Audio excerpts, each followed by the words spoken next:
Hello everyone, it's me Tish and welcome to my channel if you're new and welcome back if you are not. Today we're going to be going over my Gothtober TBR.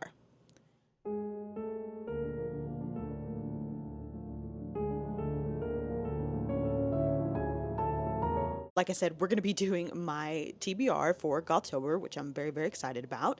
I picked 11 books, which is very ambitious, but mainly I picked that many so that I would have different options for the prompts that I got, because quite a few of these can cover almost 3 prompts within itself. So really it's just to make sure that I don't lose interest in my TBR because I have pretty well-rounded options. If you do enjoy this video, be sure to like and subscribe to see more of my face and more of my content. Alright, first up we have the prompt Weeping Angels, which is to read a book with a face on the cover, and I've got 4 different books for these. The first one is going to be Where They Burn Books, They Also Burn People. This is a book that is a combination of 2 historical stories that have everything to do with Hispanic heritage. So this book also would fit the BIPOC prompt as well. So got 2 of those covered with this one.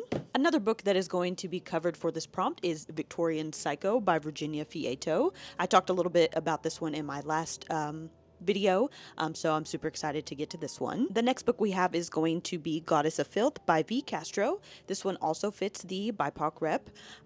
It is about a group of friends that hold a seance when one of them becomes possessed, or what they think is possessed, and even though the whole town is kind of convinced that this girl is possessed by a demon, they think it might be something even older and more ancient, and that is terrifying. So it's a pretty short read, so I'm really looking forward to getting to this, and hopefully regardless of what I do read, because it's so short, I really hope I can kind of knock this one out of the way first. Alright, and last for this prompt is going to be Camp Damascus. This is one of those books that I wanted to read last year, but I didn't get around to it, and so I have just been waiting for spooky season to come back around so that I can read this. And I'm pretty sure it's about like conversion camp, but it goes terribly bad. So I'm really looking forward to checking this out. Hannah said it was a really good book, and I do trust her recommendation, so can't wait to get into this. All right, and now my next 2 prompts are Ivy Crawling Up the Walls, and that is to read a book with a green cover, and Dovecote, which is to read a book with a bird on the cover. And for these, I have the Bewitching by Silvia Moreno-Garcia. It is an entire green cover, and it also has a little bird here. So again, see, 1 book knocks out 2 prompts. Very excited to get into this one. It's such a beautiful book, and I just really hope the story is good. And the next one is going to be The Ravens by Kass Morgan and Danielle Paige. This is another one of the books that Hannah recommended. This is very much a dark academia style book.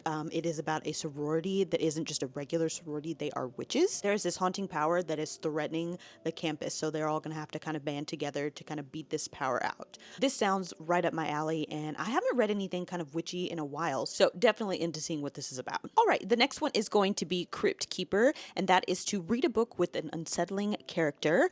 For this, I picked Pearl by Josh Malerman. This is a pretty high rated book in the horror community, and it's actually really funny because when I bought this, the cashier was like, oh, do we need to put you on a watch list? And that honestly told me everything I needed to know about this book.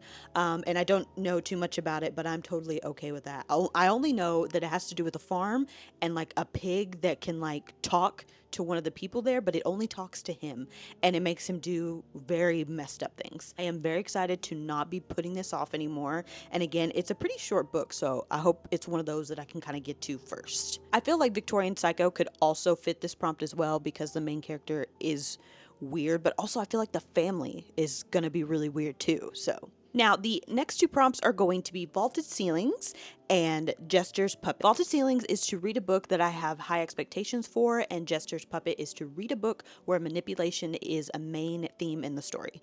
And so I have 1 book for this, and the book that I picked for both of those prompts is the Reformatory. Now, I've heard nothing but great things about this book, and it was pretty popular when it came out, and it's one of those books that I've had kind of sitting on the back burner forever until I finally like physically bought it, and I'm very much looking forward to it. I'm also planning on watching Sinners, and I feel like this is very much Sinners vibes. And so it's going to be fun to have them kind of like paired together. Now, I do have 2 extra books that I put on my TBR, which is going to fit the BIPOC rep, and another one that is on the high expectations list, but also unsettling characters as well.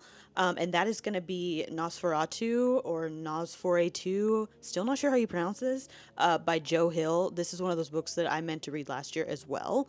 And it's another very popular one in the horror community. And it's about like a place where it's like Christmas all the time. But given the look of the book and all the blood and stuff around it, I'm assuming it's not that kind of happiness. I think you have to be happy and you have to enjoy Christmas all the time.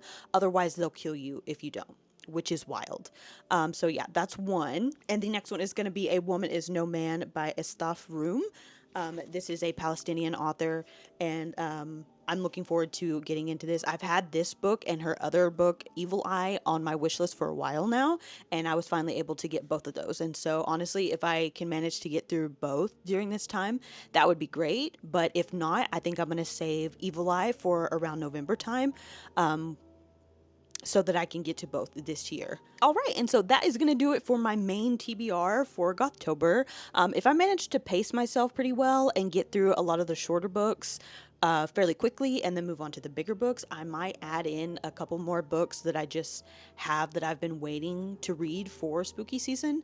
And then just whatever I don't get to, it'll kind of fold over into November when I also read a lot of my dark academia books too, because I have quite a few new ones of those that I haven't gotten to that I'm also looking forward to read. So yeah, if you've read any of these books, please let me know down in the comments below. If you've heard anything about them, please let me know that as well. Also, if you already know what you'll be reading for Gothtober, definitely put down below the books or your TBR. And yeah, I hope you guys are all as excited as we are, because it is fast approaching. It starts next Wednesday.